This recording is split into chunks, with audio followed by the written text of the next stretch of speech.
It was never promised the life here on earth would be easy, but let's go on this journey together. You're listening to From Hurt to Hope.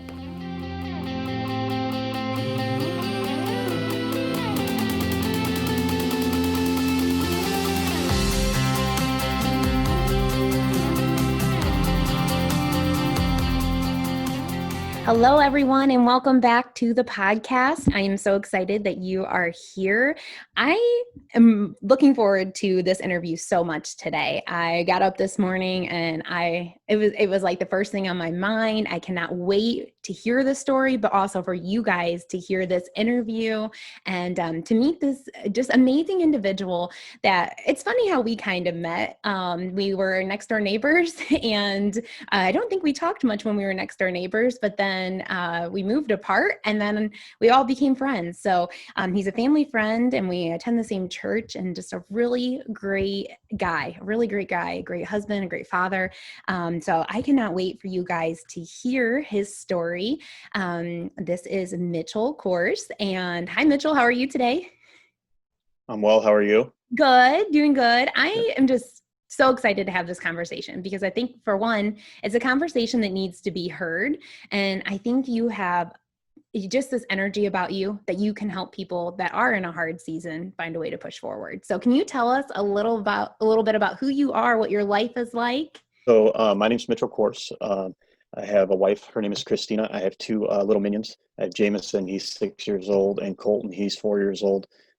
We live in Milan, and I work for the Huron County Sheriff's Office here. And it's I've been there for about 9 years, and it's been a fantastic experience from day one for me, honestly.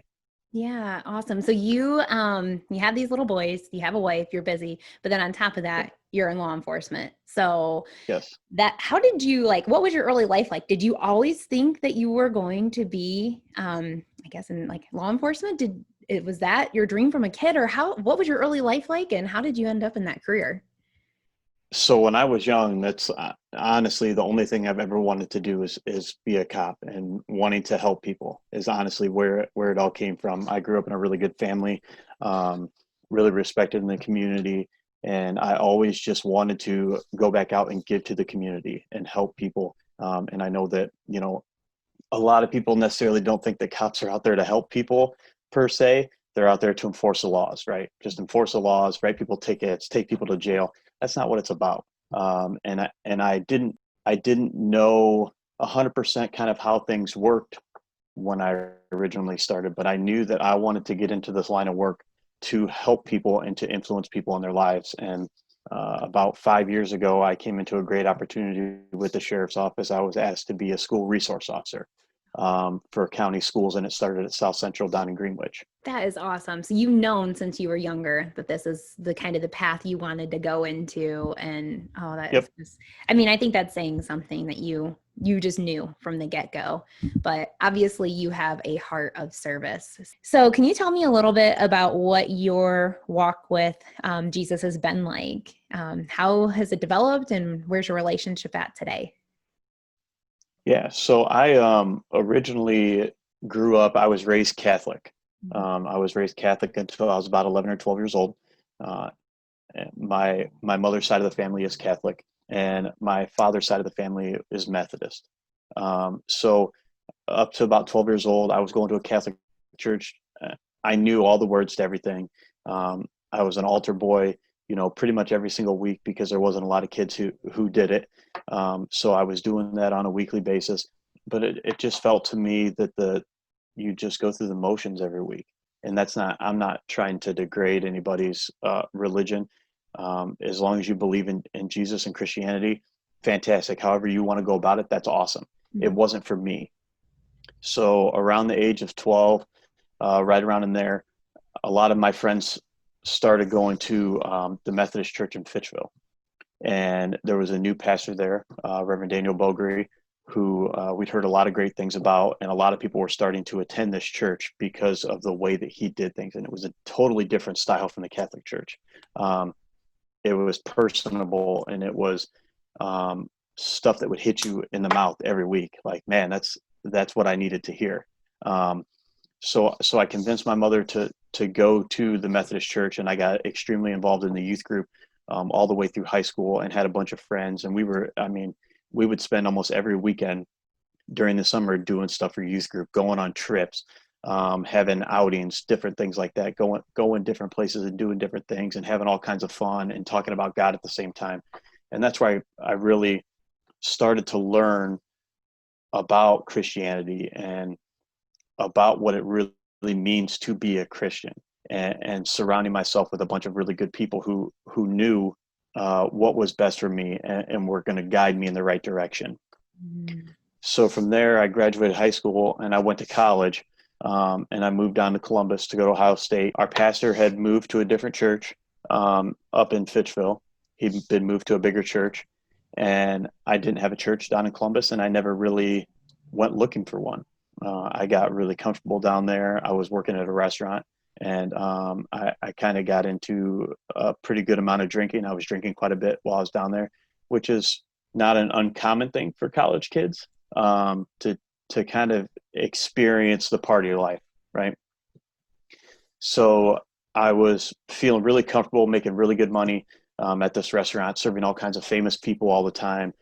David Beckham came into our restaurant. ZZ Top was in our restaurant. Dave Chappelle. I mean, the Columbus Crew, the soccer team, when they won their championship, they celebrated at our restaurant. So it's like it was a fantastic place, making all kinds of money, working part time, and then the rest of the time I was spending it with my friends, hanging out, doing whatever I wanted. The previous sheriff of Huron County, Dane Howard, reached out to me and said, "I'll give you one opportunity. You move back up here and go through the police academy, and I'll put you on at the sheriff's office." And I had to make a decision at that point. Mm-hmm. Was I going to leave the lifestyle that I was comfortable with, or was I going to move into something that I've always dreamed of doing, something I always wanted to do, but really had no idea if it was going to work out, right? Because I still had to go through a police academy, which was 6 months. So I ended up moving back here and going through the police academy. Obviously, I did decent in it because I'm a cop now. So then my now wife, Christina, moved up here when I got finished with the police academy, got hired on at the sheriff's office full time. So then we started looking for churches, couldn't really find one, right? We went to a couple different churches, liked them, but I knew a lot of people there. And Christina, she grew up in Columbus, where it's huge, a huge place, tons of people. She goes to a church with 1,000 people in there. She knows nobody. And that was comfortable to her. And walking into a church where I knew 75, 80% of the people in there, she's like, I don't know if I necessarily want this. I want to be able to, walk with Jesus and not have to play, the political party or any of those types of things, if you understand what I'm saying. So we ended up finding the chapel and reconnecting with you guys at the chapel. And we love it there and have been there ever since. I really, again, found my faith in the Lord and am able to rely on him on everything that I do. Absolutely. Absolutely. Oh gosh, that testimony though. I don't think that's uncommon to be maybe raised in the church. I grew up Catholic as well. And so I didn't feel much of a connection. I didn't feel a relationship there with the Lord. It was more like rules and regulations. But then I don't think it's uncommon for people to just grow up, start their young adult life, kind of distance, but then feel that pull. God will pull you back in, and it's, good that you had that in your foundation somewhere. And just, it makes all the difference being connected to a good church and being. Yeah. And I knew I needed it. I knew I needed it. Just being in law enforcement, I knew that I needed something to lean on. I needed to get my faith back because I knew I could lean on that in the times of struggles or the times of trials and tribulations. I knew that I could go there and I could lean on Jesus in my faith and just read a Bible verse that hits you that day, right? Just search for that Bible verse that hits you that day and just lean on that. And it's definitely helped tremendously especially with like my mental health. It's been a tremendous thing because suicide is the number one killer of law enforcement, just because of the things that we see on a daily basis. So you have to have that thing to lean on. And Obviously, being in law enforcement, you probably see things that are good, and you probably see things that are not so good. So can you tell us like maybe some of the harder times in your career, things that people don't realize that you face every single day when you are out there serving? Well, I think obviously a lot of people know kind of the stigma that's been placed on law enforcement, especially recently. It's been a pretty challenging time for law enforcement as far as the things that came from the George Floyd incident, and there's not a single cop out there that supports that. I can tell you just from talking to all different forts, all different types of law enforcement, and people that I work with and people that I'm friends with on Facebook that are in law enforcement, there's nobody that supports that what happened there. But the stigma that's been placed that law enforcement are terrible and defund the police has been something that's just it's not a good thing, honestly. I mean, there's so many good police officers out there that help people on a daily basis. I just know I work with some of the best people there are, and I don't think they see on a day-to-day basis the things that we have to deal with. We're there to, we don't get called for Thanksgiving dinner. Someone doesn't call 911 and ask us to come over and have dinner with them, right? They call us when they're at their lowest point, when they're at the worst of the worst, and we have to come in there and try and mediate the situation and help them. So people don't really see that, and they don't experience that side of the world. A lot of people, kind of cruise through the world and their lives on a daily basis, and for the most part, live good lives and have good fortunes, and God is very important in making that happen. Having a good, strong foundation in your faith is a really important part of being able to kind of coast along and to live your life for the most part. I mean, there's obviously worries for everybody, but for the most part, worry free. So they don't see the other side, where the people who don't have that strong foundation of faith and who don't come from the same fortunes that we come from, and they call us at their worst of the worst, and we have to step in and try to help them. And it's a very difficult thing to see, especially when children are involved. Obviously, like I said before, I'm involved in the schools quite a bit. I work, I'm starting at New London full time this year. I'm going to be the full time SRO there.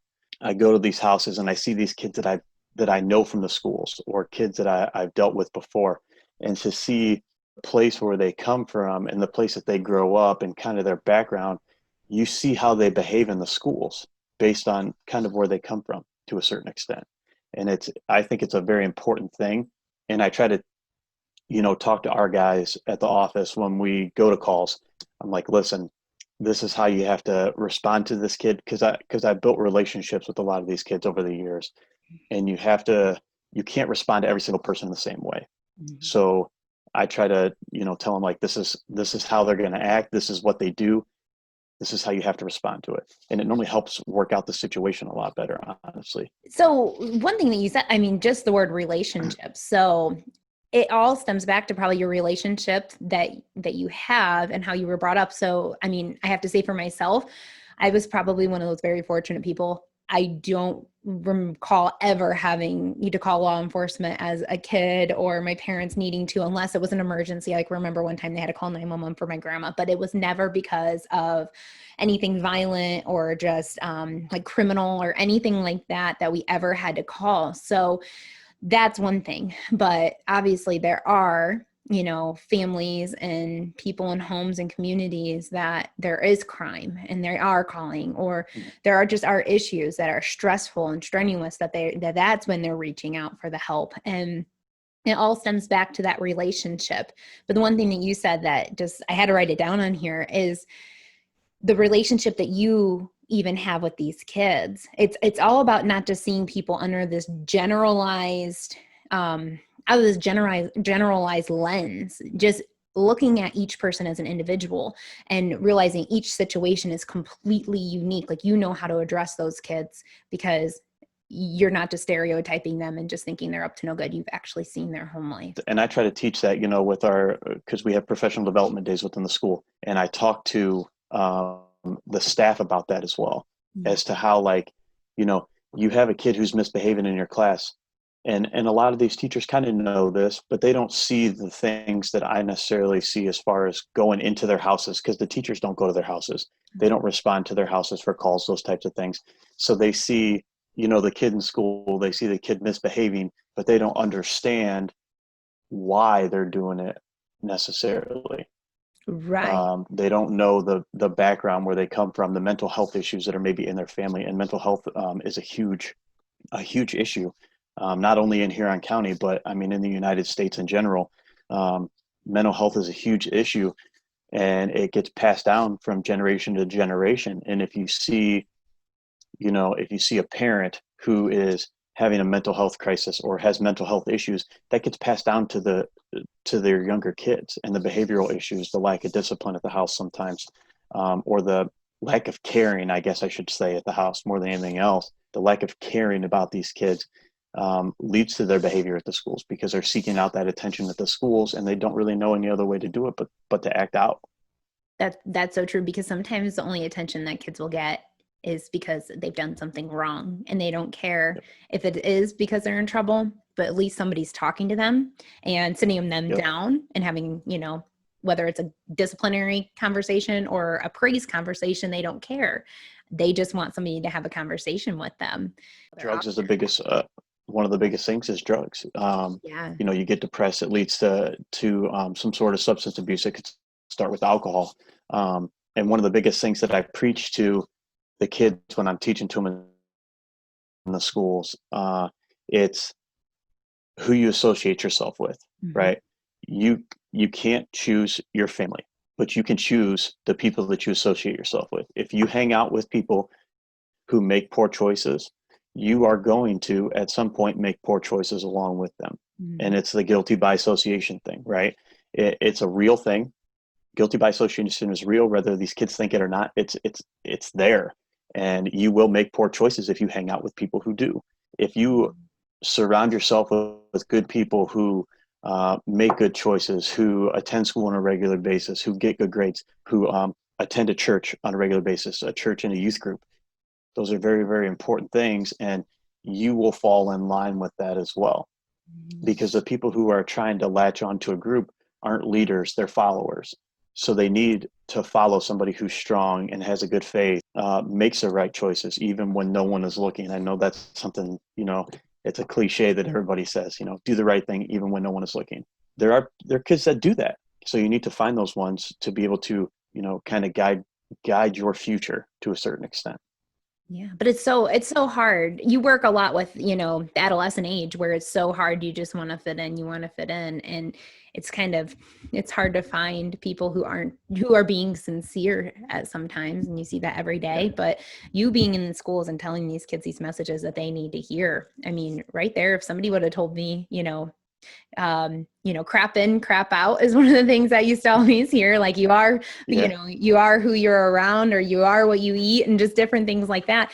People don't realize. I mean, that stuff rubs off onto you. And if they would just realize that Yeah. they surround themselves in better situations. And that's one of the things, like, I'm in law enforcement, but I'm in the schools, right? So I'm a police officer first, or sheriff's deputy first, but I'm also a part of the school system. I couldn't tell you the amount of times where I could have gotten a kid in trouble if I wanted to through the legal system. But is that really the best thing for them? Is that what they need? Or do they need some guidance and some mentoring and some help in ways that they can improve their situation or what they're doing or how they're acting? So that's my first option, is always in the schools, is to try and help these kids and mentor them to make good choices, instead of trying to put them in the legal system, because all it does in the end is hurt the parents. It hurts the parents more than anything else, because if they're a juvenile, their parents have to show up for court, right? They have to transport them everywhere they need to go for their community service or whatnot. They have to pay all their legal fees, any court fines or anything like that. The parents are the ones that are affected by that. And a lot of the kids that we deal with, their parents already aren't involved in their lives, Mhm. or maybe they're not there at all, right? We see a lot of broken homes and a lot of broken families where grandparents are raising grandchildren. That's one of the biggest things that we see, is the grandparents raising grandchildren. And is it really helpful for me to just come in and lay the hammer down on somebody, right? And say, all right, I'm charging you criminally. Any chance I get, any opportunity I have, and I always tell the kids this, I will help you without criminal charges anytime I possibly can, because it's the last step that I want to take. If you tie my hands, I'll have to, but I don't want to. And I straight tell them that. And I'm very, very honest and upfront with these kids. I always tell them I'm going to be very transparent with you. You're not going to like some of the things I tell you, but you need to hear them, and somebody's got to say it to you. What better person for it to be coming from? Somebody that they think is out there just enforcing and like, ready to get them in trouble for something, or to, have them held accountable for what they did. But you're showing them that grace, that mentorship, that you can help them through something that they're struggling with. I think that's one of the most important parts for school resource officers. I go in and I teach, right? I teach DARE to second through sixth grade. And then I developed a high school curriculum to teach the eighth grade and high school students, where I talk to them about the drugs in the community. I inform them and give them real information about the drugs that are plaguing our community. I talk to them about what it is, kind of where it came from, give them a background. I talk to them about signs and symptoms if they have somebody in their family who is addicted to drugs, so they can kind of get a notice on, hey, this is maybe what's going on here. I need to tell somebody. And I want them to feel comfortable with that. Treatment options to help people. We have kids in our schools that use drugs. So we want to give them the opportunity to get on the straight and narrow, or the right path per se. But the biggest thing that I can preach about law enforcement in schools is it shows these kids that cops aren't bad.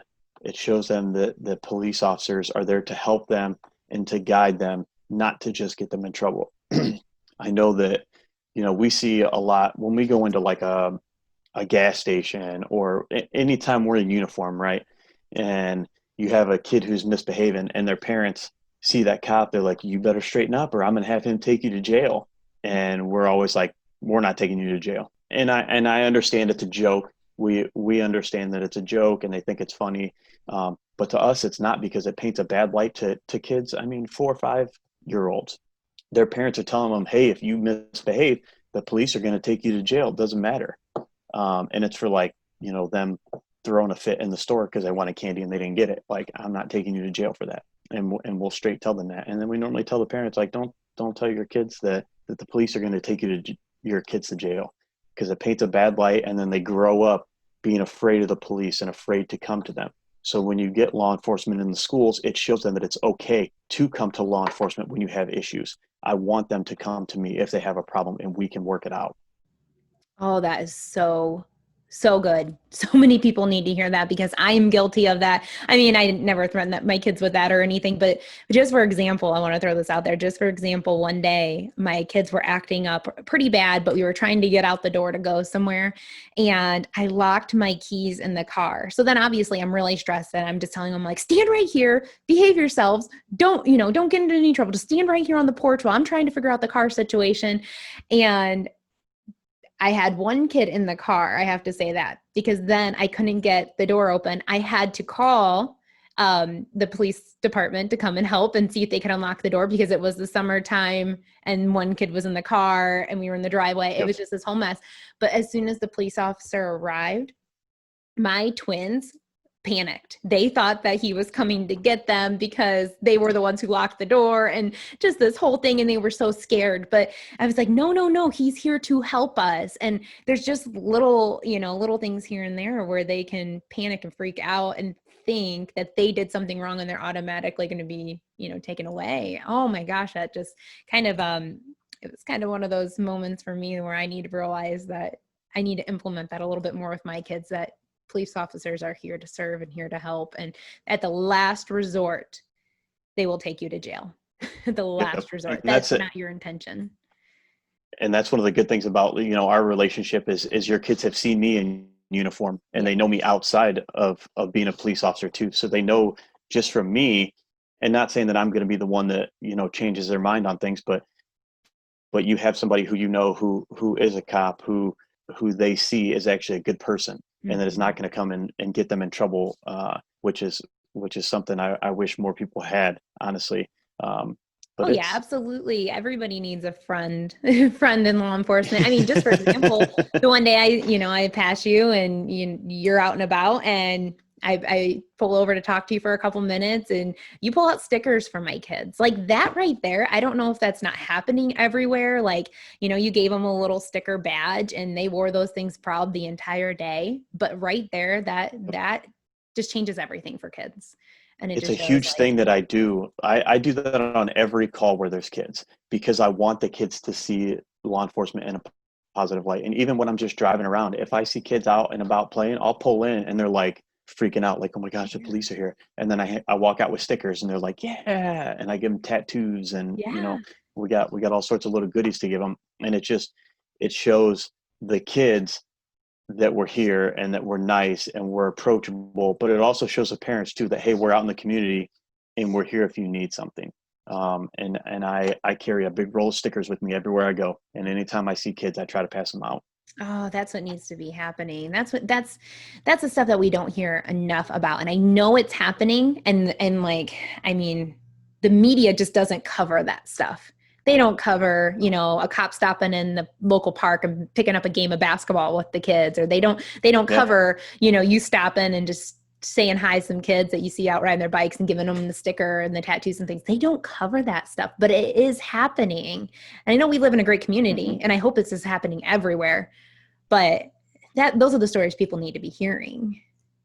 Yeah, that's one of my favorite things to do is stop and play a pickup basketball game with the kids while I'm at work. Obviously, it's changed a little bit this year with the coronavirus and everything going on, but one of my favorite things to do is just stop and take a few minutes to hang out with these kids and play with them. Like I played down on Kiefer Street down in Willard, um, at the basketball court down there. Every once in a while, I played a game of pickup football last year in North Fairfield, with a bunch of kids, and the parents still talk to me about, like, hey, my kids still talk about that experience of you coming down and playing football with them. And I knew these kids because they go to South Central and I've known them for the last 4 years. But me just stepping out and taking a few minutes of my time to go throw a football around and play a game of football. And of course there's trash talking involved because they're high school kids. Yeah. Yeah. They have to talk trash, so you have to get involved in it too. You got to talk trash back to them. But Yeah. I don't think they could think a 32-year-old in a full uniform could run past them, but they learned quick that that's not the case. You showed them. You showed them. Here's the thing, like showing them that you're human, showing them that Hmm. you have feelings, you have good days, you have bad days, you care, you have a heart. I think that is making it more personable. It's Yeah, probably the that's biggest thing. we want to humanize the badge is what we want. We want to humanize it, show them that we're actually people and that we care about the people that are here. It is the biggest thing that I can preach, and I strive to do that every single day. It's just show people that I'm here and I care about what's going on in your life. And we can't always help people. Um, and we're very upfront about that as well. If we can't help you with something, we're just going to straight tell you, like, I'm sorry, there's nothing I can do for you at this point. And we try to give them steps to take, and we give them advice as best as we possibly can. But I mean, there's some times where law enforcement can't help you with certain situations, especially civil matters is a big thing. You Yeah. know, property disputes, or she's got my flat screen TV, get it back from me. Well, it's not necessarily, it doesn't work that way. Right. So it sucks when you can't help people, when you want to help them and you want to extend that hand to them, and you want to help people, but you just can't. But then there's the opposite too, where I can give you an example of one time that happened. I think it was maybe last summer. There was a pregnant female that was walking down 250 in the middle of summer, hot, extremely hot. Um, and she said she was homeless, had nowhere to go. So this is kind of the side of law enforcement that people don't see, where we help people and it kind of bites us in the end. Is so we connected with a pastor of a church that where we were at, and he paid for her to get a hotel for the night in Norwalk. And I set it up for her to go to the Merriman House in Norwalk the next morning, which helps single females, with children. It gives them a place to stay, gets them on their feet, kind of helps them get back on their feet, and they can stay there for an extended period of time. Um, so I say, listen, we're going to put you up in this hotel tonight. I'm going to be back in the morning to pick you up, and I'm going to take you to the Merriman House. We gave her money for food. Um, so then I come back the next morning to pick her up, and she's not there. And this is somebody that we've dealt with quite a few times. It's not like it's the first time we've ever dealt with her before. We've had plenty of interactions with her in the past, but I come back the next morning to pick her up and she's not there. So I go talk to the person who runs the hotel, and they're like, yeah, she was here for about 20 minutes and left. That's kind of where that's the part of law enforcement. You try to do good for people, and then they take advantage of you, and they take advantage of the situation that you've put them in, which makes some law enforcement, it makes them not want to help people, because they're like, oh, you're always so mean, and you're always just straight to the point, and you have no compassion for people. Well, when you see the things that we have to deal with, domestic violence on a daily basis, right? Juvenile abuse, sexual abuse, any of those types of things, when you see that on a daily basis, you see the worst of the worst. And then the couple times where you get to try to see the better in people, or you get to try to help people, and then they take advantage of you, it just makes you very cold and callous to a certain extent. I mean, I think that's a pretty good way to describe it, honestly. That's exactly the word I was going to say. Like, it makes you close your shell. It makes you harden over time and callous, and just not have that, because I think it just takes it back to the idea that people are calling you guys in the worst of the worst situations, and domestic abuse and things like that. And that's the things that you have to face every single day. It's not like you're going to work every day and making a bouquet of flowers and making somebody smile. I mean, you don't get that luxury. You're getting called in when there's violence, crime, drugs, all of these, a death and things like that. Really, really hard things.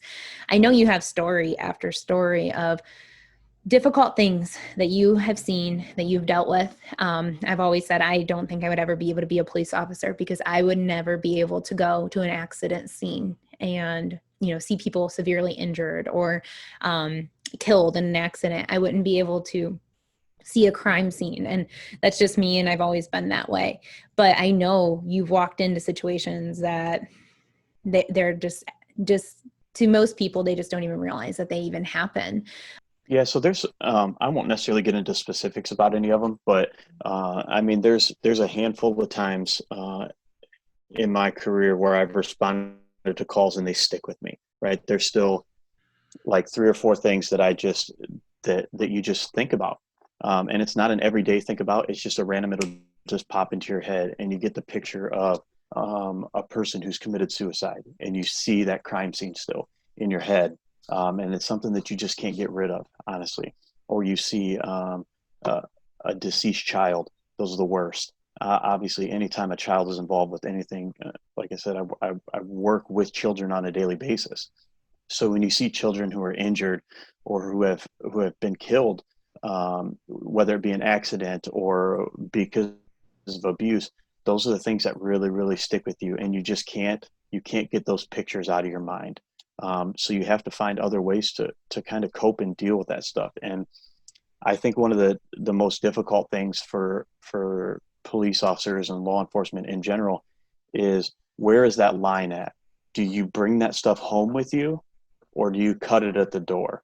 And I know that's one of the biggest things that was preached to me young in my career, and even in the police academy to a certain extent, was you have to find that line.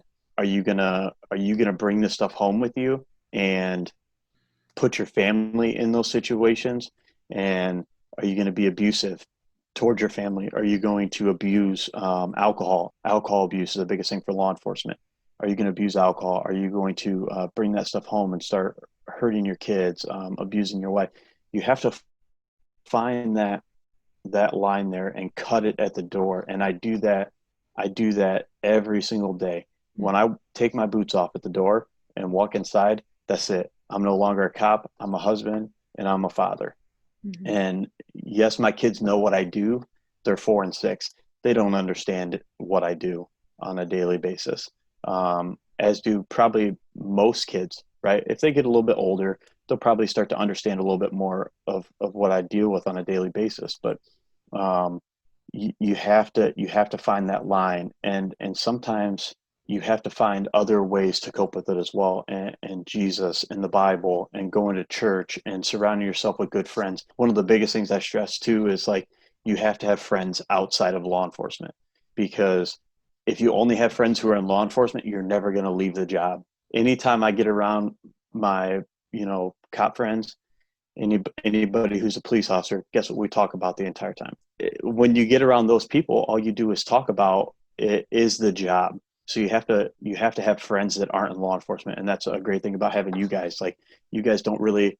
I talk to you a little bit about it every once in a while, but for the most part, you guys don't really know what I do, and I don't really talk a ton about it. I tell you some of the fun things and some of the fun stories that we have, but um, having people to surround yourself with that you're not going to talk about the job is another very important thing. And then just leaning on your faith and praying about things. And I just never ever worry about what's going to happen because my faith is so strong, and I know that God's going to protect me no matter where I'm at and what I'm doing. The biggest things I wrote it down because I want to make sure that I read it correctly. But one of the biggest Bible verses that I lean on when I'm stressed out or when I'm going back and thinking about things that I've seen is Philippians 4:6. It's don't worry about anything. Instead, pray about everything. Tell God what you need and thank Him for all that He has done. And I think that's one of the biggest things that I lean on is I just thank Him for all the things that He's given me, and I don't worry because I know in the end He's going to take care of me and He's going to do what's best for me, and that by me leaning on Him and letting everything go to Him, that He'll do the good thing. I am so thankful that I have this relationship, and I am so thankful I have hope to hold on to. But there are so many people out there who do not have that, who do not. I'm like, how can you get up every day and keep pushing forward if you don't have something to hold on to and something to root you? And that's really the only thing that I feel like has gotten me through 2020 so far is having that. And so many people don't have that. Yeah, and I've been very fortunate, obviously, this whole time to continue to have my job and to continue to have a steady income because we were classified as essential workers, right? So I get to continue to go to work and I get to continue to support my family. When there's a lot of people who aren't doing that or who haven't been doing that, most people are back to work at this point. I'm not saying that everybody is, but most people are back to work at this point.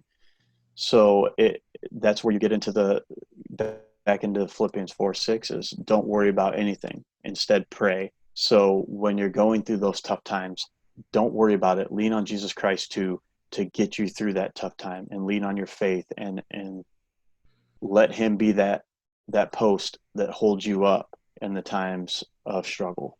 Absolutely. Absolutely. And I'm like, what else is holding people up? What is holding people up if they don't have Christ as their foundation, if they don't have, Christ as their strength?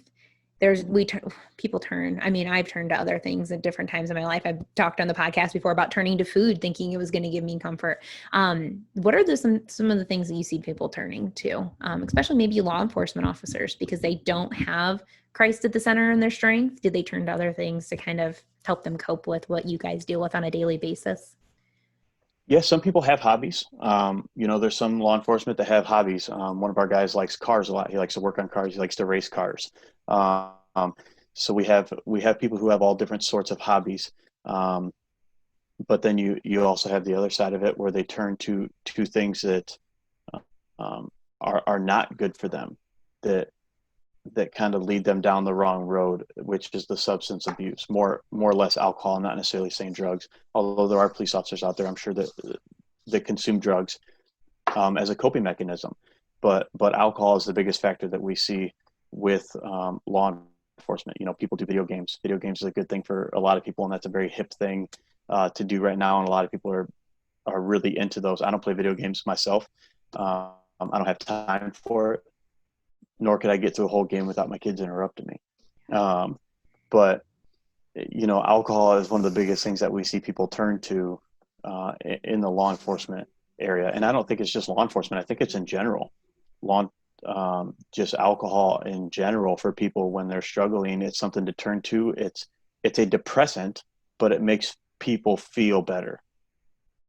Yeah. From what they say, it makes them feel better, and it makes all the bad things go away for just a short period of time, right? And that's not dealing with it. It's only a Band-Aid that's going to get ripped off the next morning, and then you're back in the same situation that you were in the day before. Absolutely. Oh gosh, I could just go on and on about that, because one of the things that I see a lot are moms and parents turning to alcohol, turning to wine, particularly for moms. And I've been hearing this, I guess quote going around and it will say mom's time to whine. So maybe the mom has listened to their kid whine all day long and now it's mom's time to whine. I'm saying that with Yeah. quotes, mom's time to whine in the evening because their day has been so stressful and it's just been so wound tight. And just all this, to do that, that's their time to wind down and they find themselves turning to that. I think social media is another thing that people turn to, and I think people turn to alcohol because it's legal, because it's allowed, Mhm. because it's really socially acceptable, but it's not the best thing to be turning to because it can quickly turn into a habit, and it can quickly turn into like almost like an addiction, and you can abuse it. So Oh, I 100% agree with that. I mean, and this is where I go back to the surrounding yourself with the right people and picking people to be around you who are going to make the best decisions for you. Um, I, I would tell you that if I didn't have Christina here, there's a possibility I would probably drink every day, honestly. Um, just just because it's just something that I knew. It kind of started in college, and when I first came back, I was still drinking quite a bit when I was going through the police academy, and when I first started in law enforcement, I was drinking quite a bit. But I'd known that for the last 6 years is you go to work and you come home and you drink. That's all we ever did. Um, but but surrounding yourself with the right people, and God bless my wife for being there and kind of putting me in check, is like, no, you don't need to do that much. That's not something that you need to turn to. I'm not saying that I don't ever drink, because I do occasionally, but it's not a every night thing. And it used to be a every night thing. I mean, I go through a 30 pack every 2 days. yeah. Well, I know at one time, I mean, because we are, we're friends outside of just being here on the podcast, but I know at one time you kind of mentioned maybe we were at a group function or something, and you mentioned, no, like I'm not drinking. Did you had a certain amount of days that you just weren't going to turn to alcohol anymore? Is that right? Yeah, I went 30 days, just to see if I could do it. I think it was more of a personal challenge to me. My wife said I couldn't do it. Yeah. And this was a while back, when I was still drinking at a decent pace. And she said, I don't think you can go 30 days without drinking. I said, watch me. So I took it as a personal challenge, obviously, and I'm not going to let her be right, because Yeah. what's the sense in that? So yeah, I took the challenge and went 30 days without drinking, just to prove to myself and to her that I could do it. And from that point forward, honestly, I just cut back a ton. I Yeah. mean, that 30 days without it, I'm like, listen, I don't need this. I don't have to have this to feel good, to function. Um, after work, I can come home and have a glass of water and be just fine. Um, so I think from that point forward, it really, really helped me and showed me that I could do it.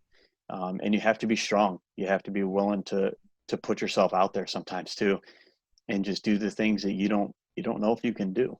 Absolutely. And so you may have found yourself turning to alcohol thinking like, okay, I'm going to get home and I just need to take the edge off and I'm going to have this drink and Yeah. that's what I get for getting through the day. There's so many different things that people will turn to. For myself right now, I'm going through a 40-day sugar fast because I found myself, if my kids were having a bad morning and it was stress and tension, I'm like, get in the car, we're going to get a Dunkin' Donut iced coffee. Like, and Yeah. that was my reward, or that was my thing to push me through. Or at the end of the day, I wasn't eating a lot, but I'd have a little small bowl of like ice cream. And I would, fix myself up this little sundae and I'd sit out front after the kids would be in bed and I'd just relax and I'd eat that little bowl of ice cream. And then I found myself, I'm like, you know what? I'm turning to sugar thinking that it's going to fill that spot in my heart. So now I'm on this 40 days and it has been hard. It's been hard. It's a personal challenge, but I'm also turning to prayer more. I'm in a Mhm. devotional for the next 40 days that talks about your body and your mind. But I think we turn to those things thinking that they're going to help us or they're going to make us feel better, but they never end up Mhm. making us feel better. So I know one thing that I want to touch on this because I think this is a good thing about you is I think you're still doing it where you'll get up and you have your prayer time in the morning and you're kind of a morning person. So you get up and you have that quiet I time. am. And sometimes I will do my verse of the day and then I'll get on social media while I'm getting ready for the day or, while I'm getting out of bed. And I will see that you've already posted the verse of the day from, the Bible Mhm. app and things. So has that helped you? Has that been a discipline you've always had where you start your day in prayer? Or is it something that you turn to now just to kind of get off on the right foot? No, I think starting at the chapels really when I kind of started doing this is, they talk about the chair time. And I was just thinking to myself, like, I don't have time for that. I don't have time to sit down and just look at the Bible in the morning. And it's not, I don't have a hard, I mean, I have a hard copy of the Bible, but that's not what I open in the morning. It's obviously electronic, it's digital through my phone, but you have to have that discipline and kind of reevaluate what you're doing. So before the mornings, I'd get up, I'd turn on Sports Center, I'd scroll through social media, make my coffee, make breakfast, and then start getting ready for work. And that's where you have to cut the time is, before I turn the TV on, I'll start the coffee. But before I turn the TV on, I sit down and go through the Bible app and I'll look at the verse of the day. And then I go through a Bible study that's in there. I'll do a portion of a Bible study in the morning. And it's not something that takes hours and hours to do. I mean, most of these Bible studies are 5 minutes or less, and you can be done. So you just have to reevaluate your time.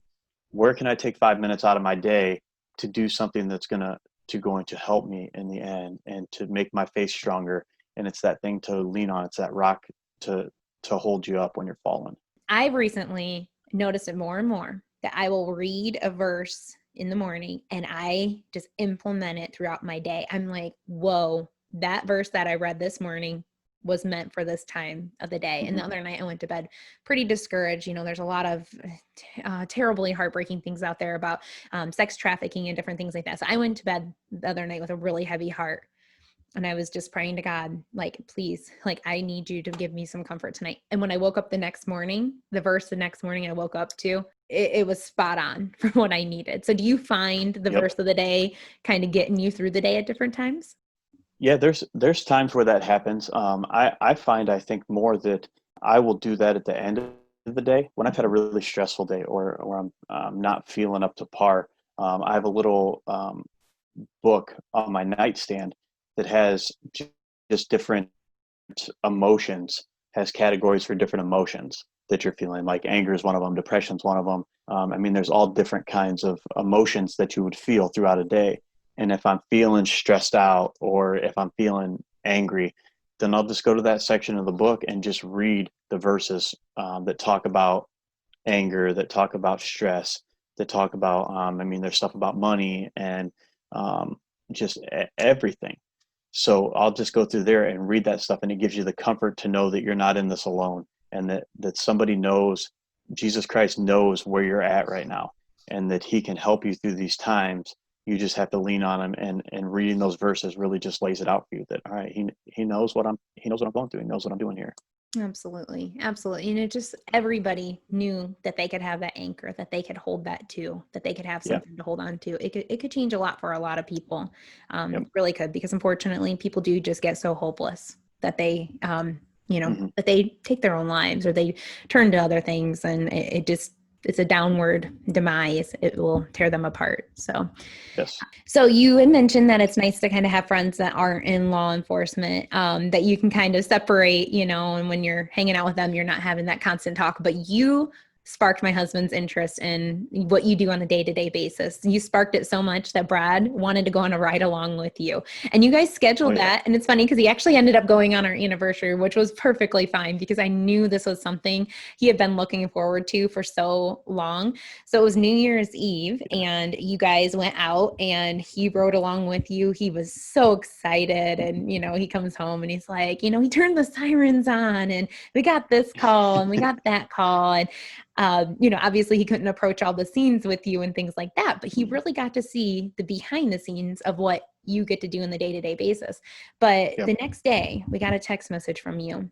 And I think you had said something along the lines like, good thing you went with me yesterday and not today, because that morning started off really bad. The brand new New Year's started off pretty rough, didn't it? Yes. Yeah, it was, and that's the roller coasters of law enforcement. One day you just coast along and you go to a few calls here and there, and it's a pretty easy day for you, right? And there's not a lot of stress involved, which is, I think, for the most part, the day that Brad went with me, we had some good stuff, but it was nothing too crazy, nothing too stressful.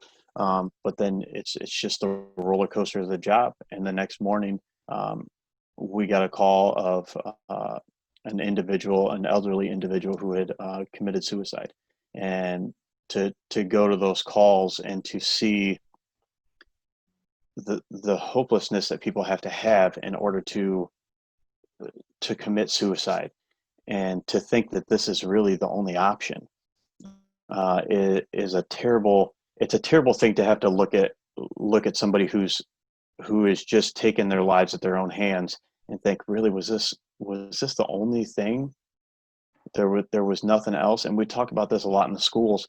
I started a mental health task force this past year with the school systems in our county, and the focus is we have all the counselors from all the schools, different agencies, Fisher Titus, Firelands Counseling, um, a bunch of different agencies within our county who get together to try and combat suicides within schools, because we've had an uptick in it recently. And it's really unfortunate that we see these young kids that are taking their own lives because they think that there's nothing else and it's the only thing that they have. So we started this mental health task force in order to try and combat that, and to see where we can place our focuses to help kids who are feeling down, who are feeling out, and think that suicide is the only option. And the thing that I talk to kids about is it's a permanent solution for a temporary problem. And I don't say that about all people, right? Because there's some people where, in the case of this gentleman, he was older and had some health issues. But for younger kids especially, it's a permanent solution to a temporary problem, and we want to try and catch that before it happens. And it goes to show you the roller coasters of law enforcement right there, where you're just kind of strolling along on your day shift on New Year's Day is normally not that busy. Everybody's still sleeping for most of the morning because they were up early night celebrating the New Year's. Mhm. So we normally don't have a ton of calls that day. And I think might have been one of my only calls that day, honestly. But it just goes to show you that there are people out there who just they have nothing to look forward to. And it's unfortunate. And that's what I try to, with the younger kids in the schools, I try to instill that in them, that there's always something to look forward to. You may be having a lot of issues right now, but that's not going to last forever. That's not going to last forever. And I'm here to lean on if you need something, and I can find some people that will help you if you need it. But I'll tell you, most of the calls that I remember, a lot of those involve suicides, and the way the suicides took place, or the people that were involved in those suicides. Those are the ones that really stick with you, because it's like, man, this person lived their entire life, and at the very end, this is what they decided to do. Yeah. And it comes back to the idea of just being so hurt from a situation that they went through. They were hurt. They were hurt by something in this world. Maybe it was, a physical ailment and they were hurt by that, or it was, neglect or abuse. Something hurt them, and they didn't have that hope. And it's like, you just want to cry out to them, and like, you can have hope. You can have something Yes. to hold on to. And that's where your faith is. And I'm sure you find yourself at moments just wanting to scream out, like, there is more to live for. There is something else. You can have a relationship with Jesus, because, maybe if some of these individuals that, unfortunately, you end up going to the crime scene and seeing the aftermath of the situation, but if they would have had that, maybe things would have turned out a little bit differently. Do you see yourself thinking Yep. that at times? Yes, on a daily basis, honestly. And it's just one of the most frustrating things is in law enforcement is going to help people, and then for them to turn around and do the exact opposite of what you're trying to do for them too. I think is another thing that's when you have to lean on your faith. I've talked about, um, how you help people and then they make it go against you, or they do exactly the opposite of what you want them to do. Um, with domestic violence is a big thing with that is, you go to a domestic violence call and they want your help. So they've been physically injured. You take the person to jail. Everything's good, right? They get a protection order. Courts file the paperwork. They need to show up for court the next morning. They don't show up, right? And then they don't want to testify. And it's, well, you want our help, and we've given you the opportunity to help you. We've given you, victims advocates, helps them with domestic violence stuff to try and get them, on the right path. We've given you this protection order where this person can't be around you. Um, and again, it's just a piece of paper. It doesn't necessarily stop somebody, right? But it's another buffer there to try and combat it. but this has been going on, and we respond to houses all the time where we've been there multiple times for domestic violence. And it's like, at some point you just want to ask people, why haven't you done something about this yet? And that's it's a very frustrating thing to just, know that we can help somebody and that we have the availability to help them, but they continue to just go back to it. And it's something that I grew up in a good family and I don't understand it. Mm-hmm. And it goes back to the mental health aspect to a certain extent. There's Absolutely. there's mental health stuff involved a lot in that too. Yeah, absolutely. I like you say, like, they'll keep going back into the situation, back into the situation, back into the situation, but it could stem to that mental health. And, I think this is so important. I think I love that topic. And I have to say that I love what you were doing with young kids and, Thank you. instilling some of these principles in them young, because that needs to be happening. It's so important. But just maybe it stems out of self-confidence. So the woman leaves that abusive relationship and this man has just taken all of her confidence and made her think that he is her provider and that she isn't going to get anywhere without him. And because her self-confidence is so low, she'll go back because she thinks that she'll be nothing without him. And it just stems from just being rooted in that faith and then rooted in the word. If they only knew that they were, uniquely and wonderfully made, and if they only knew that their source and that their purpose is in God and not in somebody here on earth. I think that's so important. And I think something you probably see a lot is that flesh fails. And this is something I've encountered Yeah. a lot in 2020, is that the people even closest to you, the people that you kind of hold up onto this like pedestal, maybe even a mentor in your life, they will fail. Flesh will fail. We'll turn the wrong way. I mean, I'm flawed. I make bad decisions and I screw up more than I'd ever want to admit. The flesh fails, and that's just living Yeah. here on earth. You wouldn't believe how often I talk to students about their relationship issues that they're having with, another student. And I talk to them about, what's going on in their relationships. And I tell them, like, listen, you have to make the decision for yourself. Nobody can help you make this decision. And it's the same thing with drug abuse to a certain extent, right? Nobody can make the decision for you. If you're not happy with the way things are, you need to change it. Mm-hmm. And I know that that's a tough thing to say, and it's a lot easier to say than it is to actually do. But it comes down to you and you alone. Nobody else can help you make the decision, right? We can try and encourage you and tell you all the things that you need to hear, but in the end, you have to be the one to make the decision. I'm not going to go break up with somebody for you, right? I'm not going to be the one that takes the drugs away from you. You have to be willing to do it yourself. And that's flesh fails, like you said. You will fail, and you will fail a lot in your life. But how do you learn from those mistakes, and how do you learn from those failures? That's what's going to keep you going and make you more successful if you choose that, right? I failed a lot in my life, and I'm going to continue to fail, but I learned from it. I learned from those mistakes. I learned from those failures. Every time is a learning lesson or a teaching lesson for me. Mm-hmm. What did I do? How can I do it differently, right? How can I do it differently to be successful the next time I do it?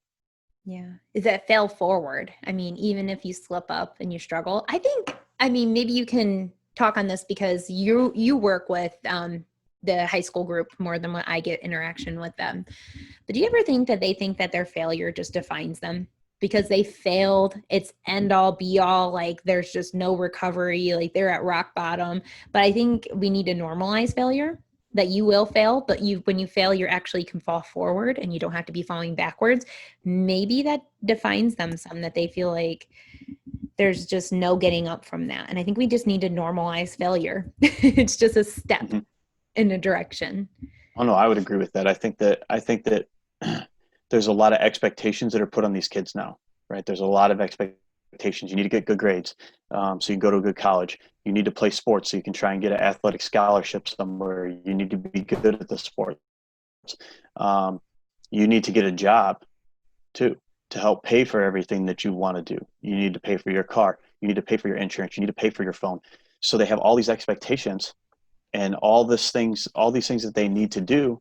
And there's only so much time in a day, right? So it goes back to time management and what's important to you and what do you think you can succeed at? Not what your parents think you can succeed at, not what your friends think you can succeed at. What can you succeed at, or what do you think you can succeed at? And we will help you achieve that goal. We'll give you all the tools necessary to achieve that goal, and we'll do anything we can to help you. But you have to, again, make that decision for yourself on what is important to you, not anybody else, what's important to you. And the opposite spectrum as well. There's the kids who have no expectation placed on them. There's the kids who grow up in the broken homes, who grow up with grandparents raising them, and the grandparents are just trying to raise them to get them out of the house because they're in their 60s and their 70s raising 12, 13, 14, 15-year-old kids. There's no expectation put on those kids. So they're like, well, I can just do whatever I want and I'll just coast through and be done. But you have to talk to them and make them understand that just coasting through and just doing the bare minimum or doing less than the bare minimum is not going to be the best for them in the end. And you have some kids who I've talked to, like their parents are in the criminal justice system and they've been in prison or they're in prison currently. And they're like, I don't want to be like them. And the question I ask them is, well, how are you fixing that? How are you changing that? What are you doing to not be like them?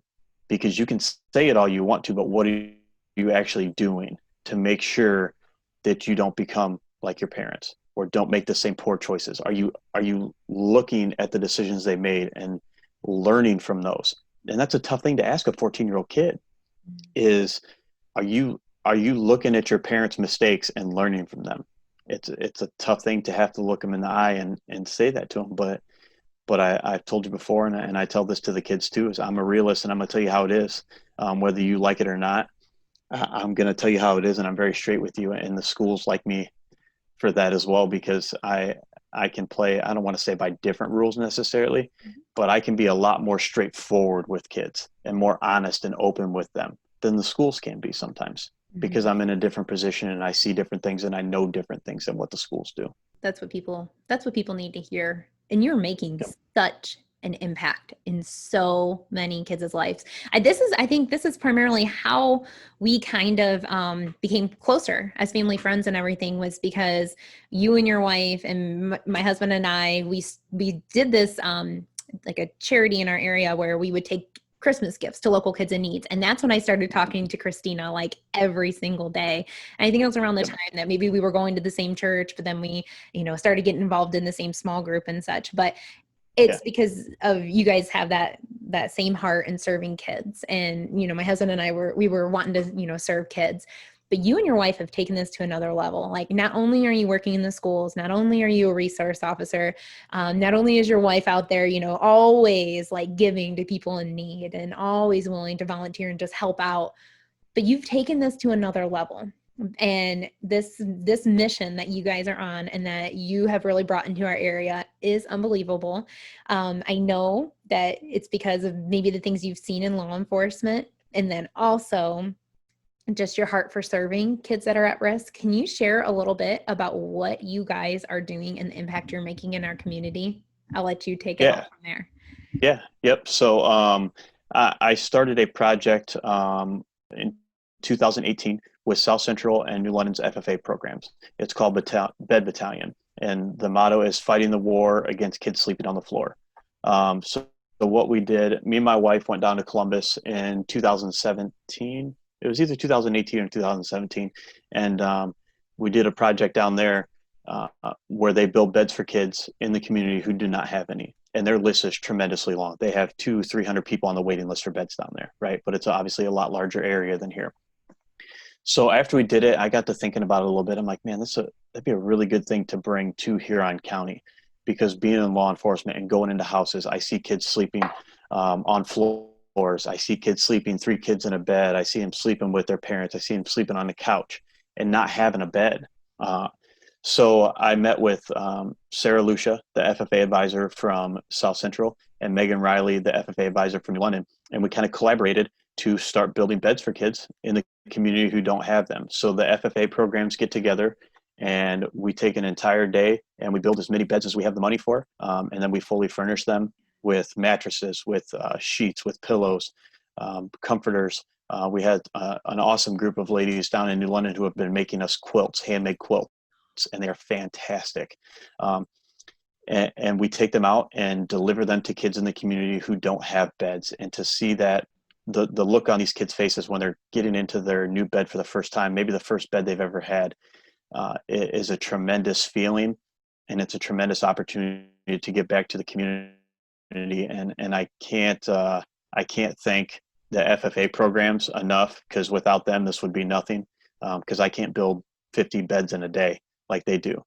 So these kids have put forth a lot of work, and it's unfortunate they don't get to necessarily see the results firsthand like I do, because obviously it's a little bit dangerous sometimes taking them into houses where, you know, there may be drug abuse instruments inside the residence, or it's a not the best house, right? I've put beds together in houses where I'm kneeling down putting a bed together, and I think your husband might have been with me for this one. um, we were kneeling next to, I don't know if it was human feces or dog feces in the room, and we're kneeling putting beds together, right? So we're getting those kids up off the floor where that stuff was at before. Which, I mean, science has proven that kids who sleep in beds get a better night's rest and perform better in all aspects of their life. It's a proven fact. So it's been a fantastic program that we've done so far, and we've built 176 beds to date for kids in the community who don't have them, and it's all through donations through people in the county, just generous donations from citizens and businesses and foundations within the community, and some grants here and there. We just recently got a grant from the Youth Making Council, the Grant Youth Making Council of Huron County, which is a bunch of high school kids who get together, and we fill out applications and send them in, and they review them and then do interviews with us. And then they get to pick who they give the grants out to. And it's a fantastic thing that they do. But it has been a tremendous experience, and we hope to continue it for a long time. Oh, yes. I mean, I'm just even thinking back to, when we knock on the doors to give Christmas presents. There's been a few times now I don't enter the home, but I just knock on the door and to hand them their Christmas presents.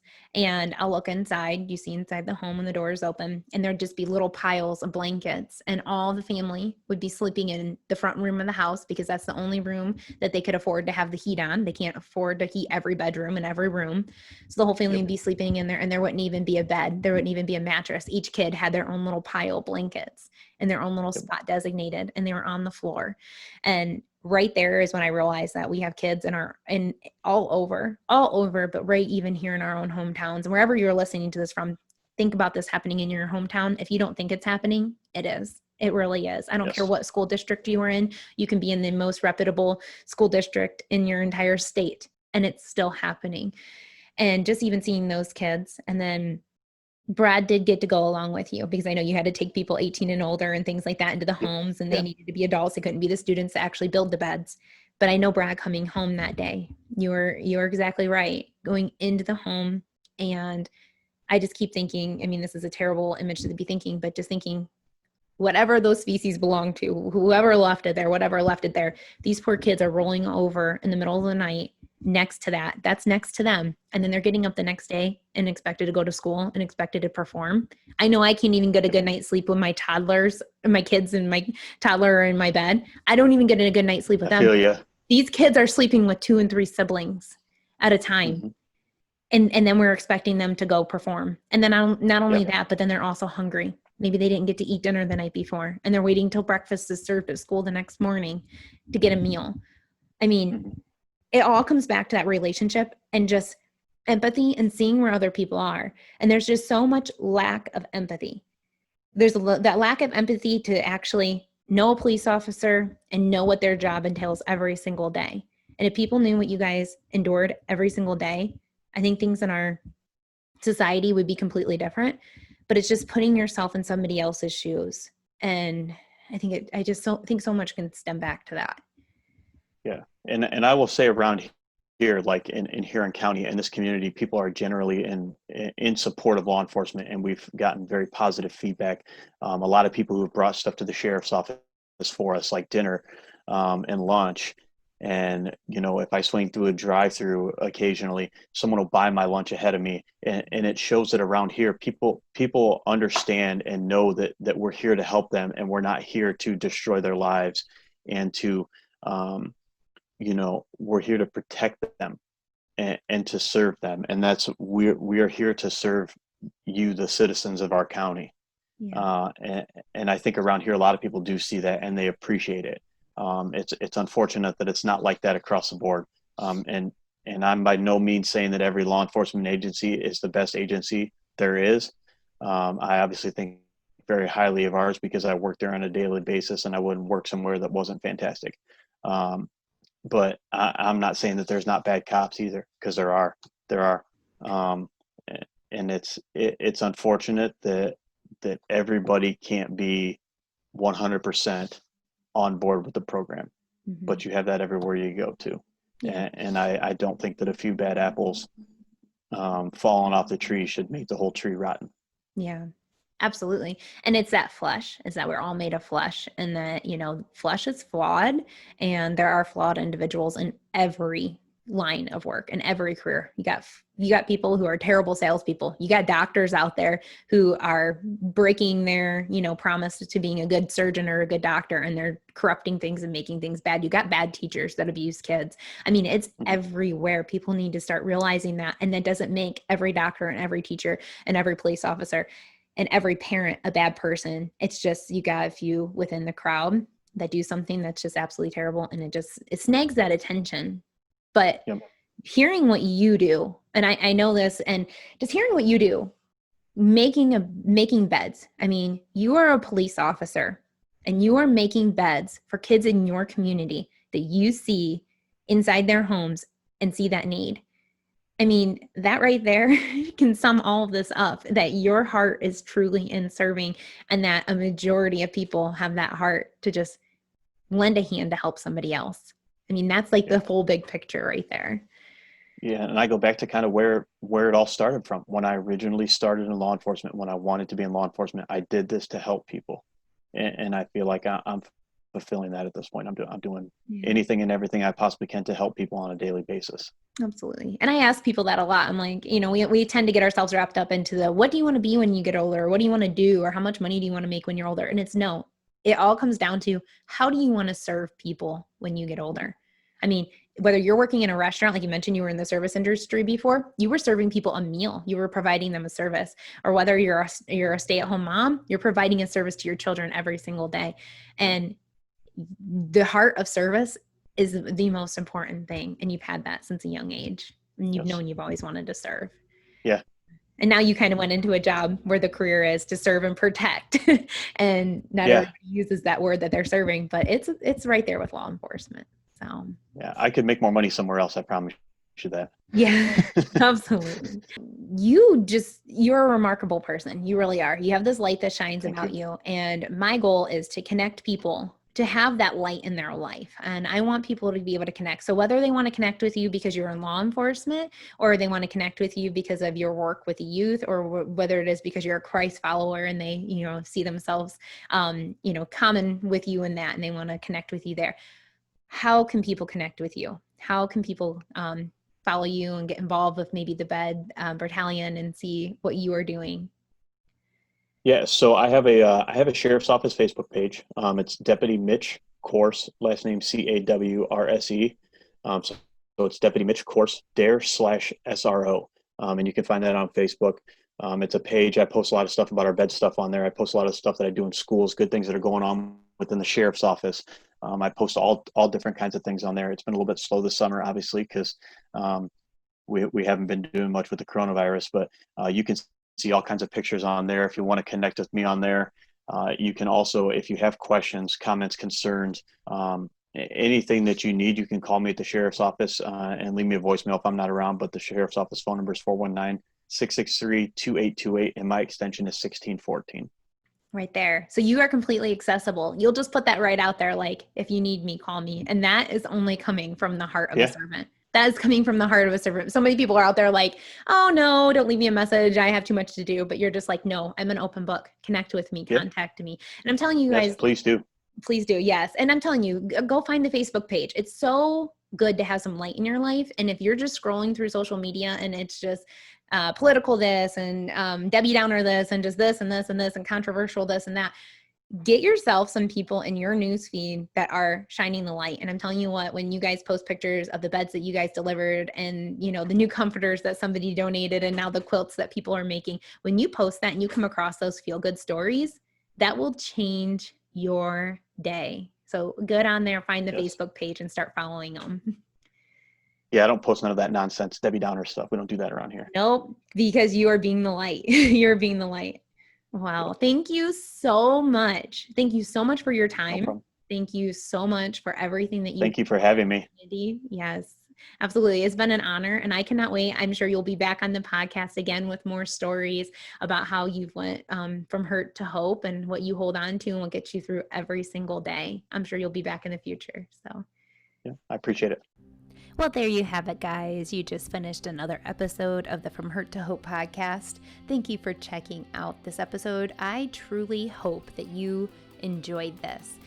If you did, please feel free to share this episode. And if you really liked it, consider leaving a review on the podcast. Thank you so much, and we will talk to you guys again next time.